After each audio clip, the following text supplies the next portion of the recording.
Bolehkah kita berdoa dengan doa pribadi atau yang dikehendaki ketika dalam tahiyat akhir sebelum salam di dalam salat fardu atau salat sunnah?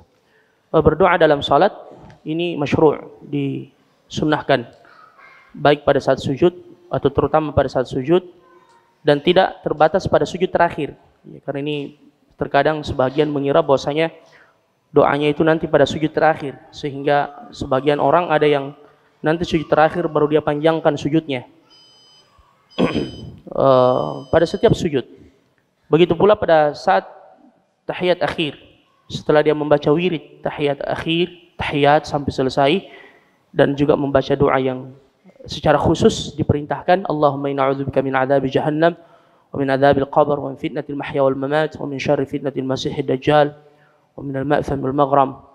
Kemudian juga yang ingin membaca doa, Allahumma inni ala dzikrika wa syukrika wa husni ibadatik. Dan ini ada khilaf di kalangan para ulama, apakah dibaca pada saat tahiyat atau setelah salam, ya, dan bisa dibaca dalam salat kita.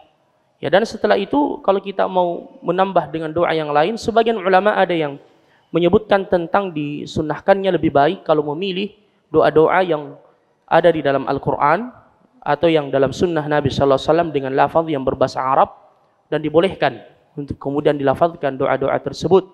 Walaupun sebahagian yang lain ini khilaf tawil tentunya di kalangan para ulama. Adapun doa yang sifatnya pribadi yang tidak mengambil dari Al-Quran atau tidak menggunakan bahasa Arab, maka sebagian ulama mengatakan dibolehkan, tapi jangan dia melafazkan dengan menggerakkan lisannya atau bibirnya, namun cukup dia meminta di dalam hatinya.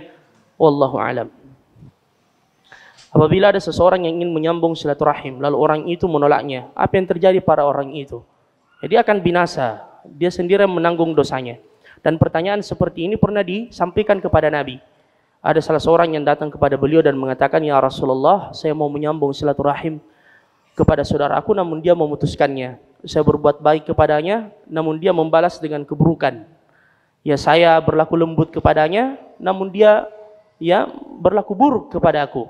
Apa kata Nabi SAW? Jika engkau terus-menerus memiliki sikap dan sifat yang seperti itu, dan di sini ada faidah, bahwasanya menunjukkan tentang pentingnya kita bersabar menghadapi orang yang seperti ini. Ya, ini yang diperintahkan oleh Nabi, balas keburukan dengan kebaikan. Dan jika kau terus-menerus seperti itu, karena ini memang berat, maka seakan engkau menaburkan pasir panas di mulutnya, dan engkau terus mendapatkan sandaran dari Allah, madum ta'ala dzalik, selama engkau bersikap seperti itu. Ya, jadi kalau ada orang yang memutuskan silaturahim, kita berusaha untuk menyambungnya. Laisal wasilu bil mukafi. Ya, tidak sama antara orang yang memutus dengan orang yang menyambung silaturahim. Orang yang memutus silaturahim, Allah mengatakan, "Fahal asaitum in tawallaitum an tufsidu fil ardi wa tuqatti'u arhamakum ulaika alladziina la'anahumullahu fa asammahum wa asammahum wa a'ma absarahum." Mereka dilaknat oleh Allah, dibutakan matanya dan dibutakan telinganya, atau ditulikan telinganya oleh Allah Azza wa Jalla. Wa na'udzubillahi min dzalik. Jadi kita sudah terlepas dari dosa, adapun dia yang akan menanggung dosanya.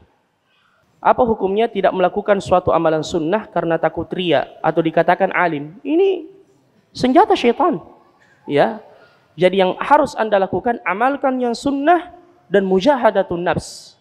Ya, berusaha untuk melawan bisikan-bisikan yang seperti itu. Ulama kita mengatakan, meninggalkan amalan karena manusia, maka itu syirik. Ya, dan beramal karena manusia, maka itu riya. Jadi ini tidak terlepas ya dari dua jurang ini. Makanya yang selamat adalah amalkan dan berusaha untuk senantiasa mujahadatun nafs. Jangan jadikan itu alasan untuk meninggalkan sunnah. Ya, misalkan dia tidak ke masjid, kenapa tidak ke masjid? Ya, saya takut dibilangi alim atau riya. Ini bukan pada tempatnya dan itu yang diinginkan oleh syaitan. Wallahu a'lam. Saat sangkakala ditiup, apakah malaikat juga akan mati? Semua makhluk akan mati.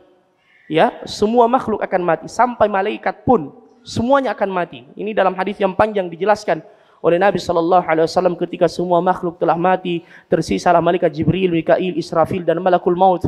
Malakul Maut datang kepada Allah dan mengatakan, "Ya Rabb, malaikat pemikul arsy sudah mati semua. Ya, siapa lagi yang tersisa? Allah mengatakan tinggal Jibril dan Mikail.